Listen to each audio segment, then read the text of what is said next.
this is the Seek thermal reveal camera, and it's amazing. It's about 300 and change, and if you can guess whose thermal image that is, it's our next guest.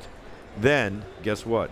You will win not only a Love and Learn bear from Future of Play, but you will also win a package of revs with a ramp and everything, a whole kit from Wowie, wowie.com, and of course Future of Play, the Love and Learn bear. So here's the heat signature one more time. This is the Seek reveal camera. It's amazing. It is brand new. If you can figure out who that is from the heat signature, it's our next guest, and you will win. I will give you one hint. One hint. You tell us in the Slack chat, but the one hint is that the gentleman is from Weta. So you guys are going to be super excited. This is your live continuing coverage of Comic-Con 2015 here on BeTerrific.com in New York City, live continuing coverage. We will archive everything to BeTerrific.com, so if you missed anything, you'll be able to see it in a week or two. Better than that, if you miss anything, we will rerun it tonight, so you will be able to catch the repeat and catch up with everything you missed overnight. Back here again, 10 o'clock tomorrow morning through 7 p.m. tomorrow night, and again on Sunday, same deal. It is amazing here. It's crazier and more crowded than ever. The costumes are more over the top than ever, and it is unbelievable. Plenty of ways to reach out to us at BeTerrific TV on Twitter, Instagram, and all social media. Of course, connect at BeTerrific.com.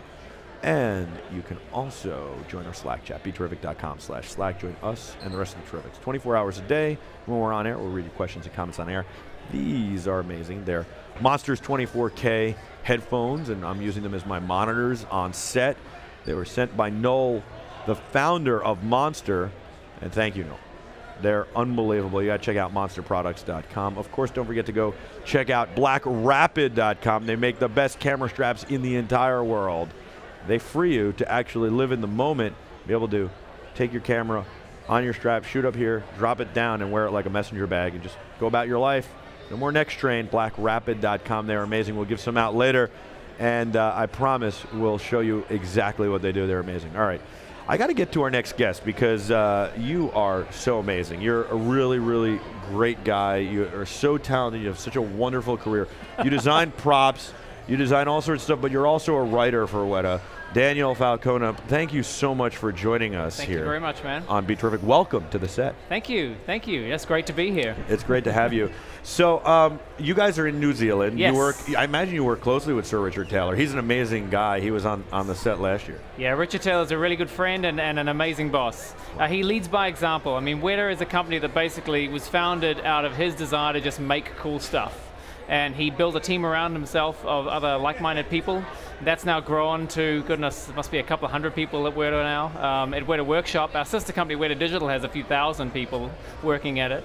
But we basically make cool stuff. We make props, we make weapons, armor, costumes, design creatures, all that kind of stuff. And what's really cool to me is, first of all, you've been there 19 years. 19 years. Yeah. Yeah, I That's started amazing. when I was 5. I would say that's probably true. You look about, 26, maybe 24. You could pass for 24, I guess.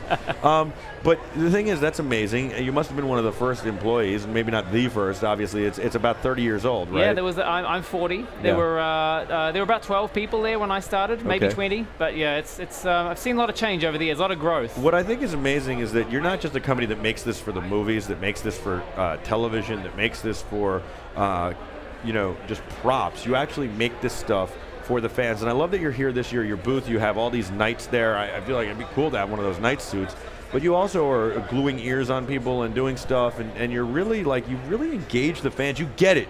I guess that's what it is. Well, we're fans ourselves, So I mean, we work for people like Peter Jackson and James Cameron and Ridley Scott when we're working on their films. But at the end of the day, we're making cool stuff to get them excited, and so these kind of conventions are great places to come where we can actually engage directly with people and give them those movie experiences, like putting the ears on, as you said.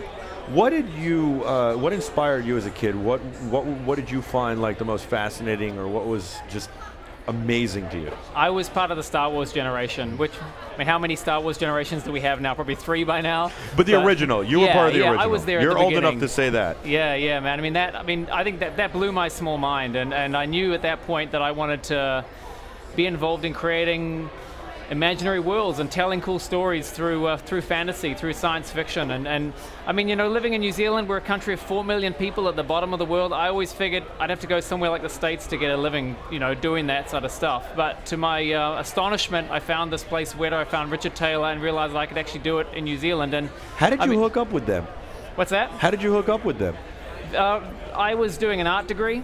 And as part of the requirement, you have to go and get some work experience. And the TV shows Hercules and Xena were filming very close to where I lived. Oh, we and just Richard was working on that. That's amazing. We just had Kevin Sorbo on. Oh, cool. Yeah, I know Kevin. A couple days ago. He's a great guy. He's lovely. Yeah, he really is. So cool to work with. And gee whiz, he's a fanboy. He's got two man crushes.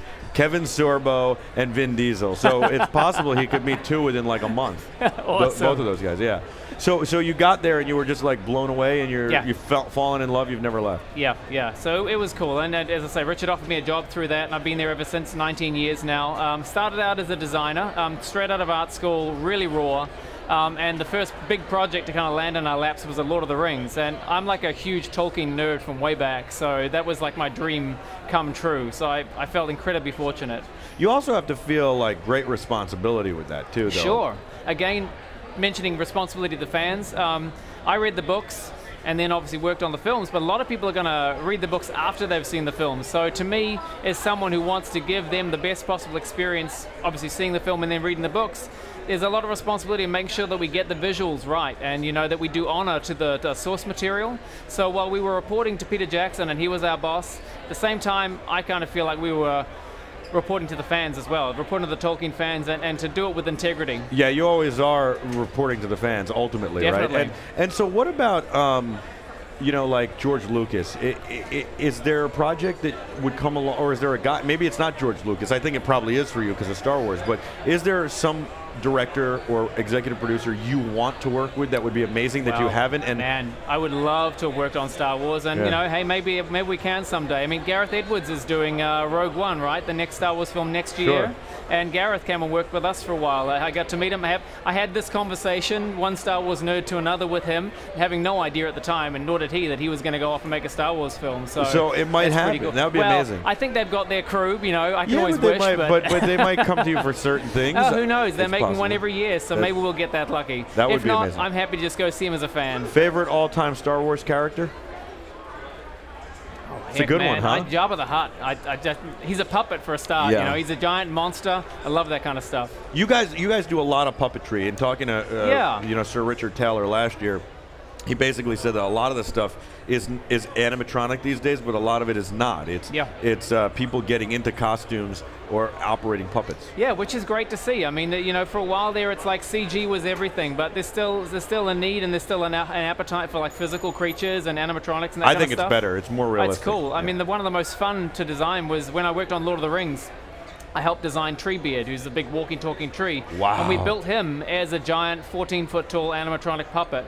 Now, the face area did get CG'd over to, you know, to give him proper expression and stuff, but on set, we had, you know, Billy Boyd and Dominic Monaghan sitting up in this tree for, I'm not sure they'd thank us, but for like 3 weeks being shot up in this fake tree. Do you have the greatest job? I mean, other than coming to cons, man, which must be amazing, you really just play all day. We do. Yeah. It's a bunch of geeks sitting in a room talking about movies. What is this? So what you have there is the Black Arrow. So in the Hobbit, the Desolation of Smaug. I'm going to let you show this off. I might poke somebody's eye out. And then again in where's my camera over there? We've got a wide shot. Hold on, we'll get the wide shot. We do it like that. We're going to have the wide shot. He's worried right now, and I'm worried I'm going to knock him off his chair. So the Black Arrow is the gigantic arrow that was used to kill Smaug. Sorry, man. In the third Hobbit film, fired by Bard. So this is a good example of the stuff we do. This is a replica, obviously, but it's pulled out of the same molds as the original.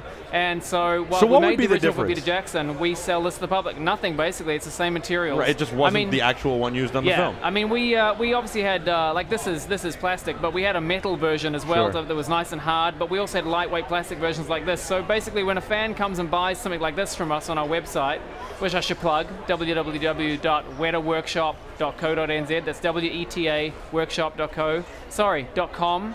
Did I say You got a .com? .nz? You did, but I Let's say .com. All right. WetaWorkshop.com. WetaWorkshop.com. Weta, W-E-T-A. Anyway, okay, that's enough plugging. WetaWorkshop.com. Well, don't worry, we'll get a couple more plugs. It's basically, you know, an authentic movie prop, really. Wow. It's not screen used, but it's as close as you're going to get to the real thing. It's the same stuff we make for movie directors. Very awesome. Lift up the tail for a second so people can see on that wide shot. We've got this amazing tail of that bow, or arrow, rather. Bow. Listen to me. Let's get that wide shot up, Greg. There you go. Lift that up. I mean, you don't poke a hole in the tent here, but you're not going to take down a dragon with you know, a regular-sized arrow. Sure. You need a dragon-sized arrow. You do, absolutely. Do you know dragons love tacos? That's my son's really? favorite book. Is that right? Too. Yeah, it's that too. must It's be the funny. fiery breath, right? Well, it's dragons love tacos, but not spicy tacos, because that makes them breathe. Yeah, there you go. Then they burn down the house, and then yeah.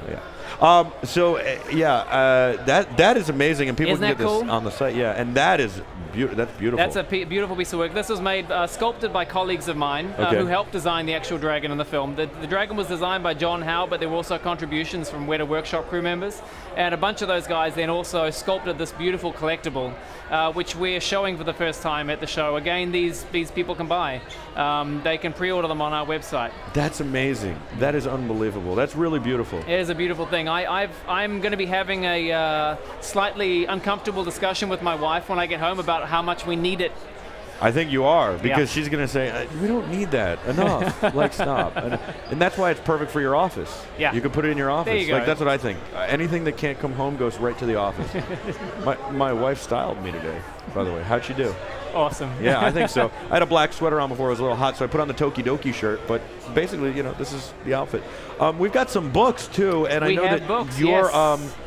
You also write a lot of the stories as well. I started out as a designer, but you know, you don't want to do the whole thing, the same thing all the time. So now I write books for the company as well. So these books, there's a series of 6. The last one comes out in November this year, and they are basically chronicling the work that we did on the film. So we've got books that, if you're into art and design, then basically these are the stories of how the designs ended up the way they do in the film. So, you know, for every one creature you see in the film, there's probably like 30, 40, maybe 100 drawings that were done for that particular creature that our guys have done. That's gorgeous. Peter Jackson walks along, picks his favorite.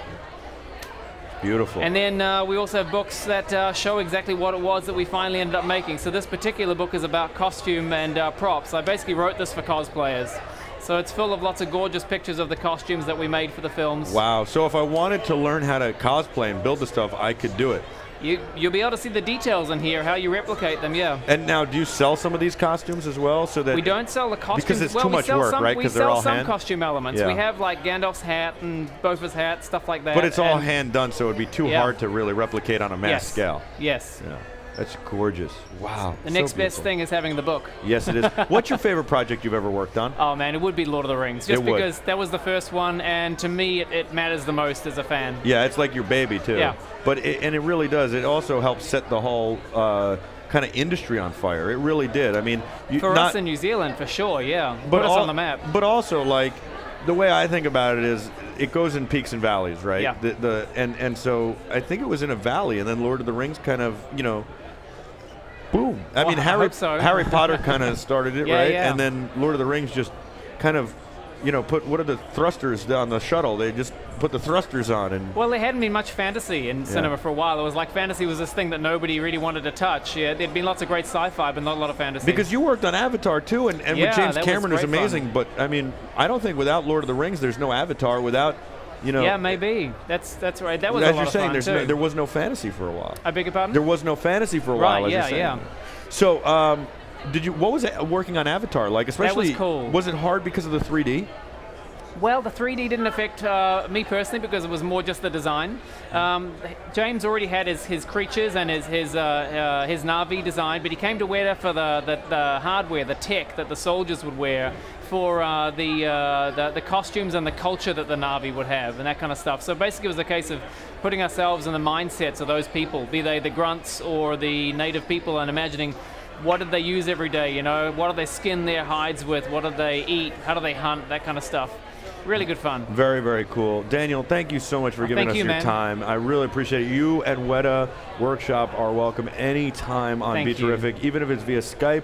You're always welcome in our studio when you're in the area, and of course you're always welcome on our mobile studio. Please send my regards to Sir Richard Taylor. He was amazing last year. What a gentleman. What a nice guy, and we'd love to have him on again sometime. You're always welcome, and so is anybody at Weta Workshop. This stuff is amazing. I hope everybody goes to wetaworkshop.com. Right. wetaworkshop.com. Thank you. Every single one of you terrifics go to wetaworkshop.com. I'm Michael Artsis. We'll be back with a whole lot more right after this. I think we're going to our second set, the Project Triforce set on the main floor when we come back from commercial. So don't go anywhere. We'll be back right after this. Andrea will be with you in just a minute.